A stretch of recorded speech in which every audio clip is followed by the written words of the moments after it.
उपवास म्हटलं की तोच साबुदाणा आणि भगर खाऊन कंटाळा आलाय ना, मग नक्की ट्राय करा ही रताळ्याची टिक्की आणि खीर।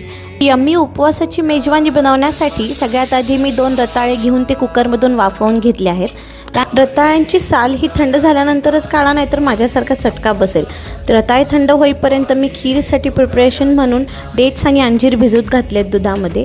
त्यानंतर माझे रताळे थंड झाल्यावर मी त्याला स्मॅश करून घेतलं आहे। स्मॅश केलेल्या रताळ्यामध्ये मखाना पावडर, शेंगदाण्याचं कूट, तिखट, मीठ आणि जिरे घातलेले आहेत आणि ते छान प्रकारे मिक्स करून घेतलेलं आहे। मखाना पावडर नसेल तर तुम्ही इथे भगरीचं पीठही ॲड करू शकता। त्यानंतर आपल्याला ह्याचे असे छोटे छोटे टिक्की बनवून घ्यायचे आहे। ती बनवायला स्टार्ट केलं तेव्हाच मी तवा गॅसवर ठेवला होता गरम होण्यासाठी।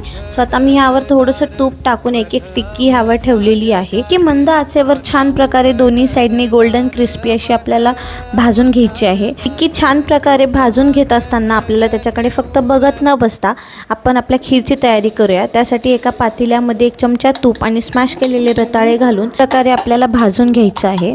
आणि त्यानंतर आपण जे डेट्स आणि अंजीर भिजत घातले होते त्याची पेस्ट करून ह्यामध्ये ॲड करायची आहे आणि आपल्याला पाहिजे तेवढं दूध ॲड करून आपले आवडीचे ड्रायफ्रूट्स आणि वेलचीची पूड घालून ही खीर एन्जॉय करायची आहे की नाही सोपी? अशाच हेल्दी आणि यम्मी रेसिपीजसाठी माझ्या चॅनलला लाईक, शेअर, सबस्क्राईब करायला विसरू नका। रामकृष्ण।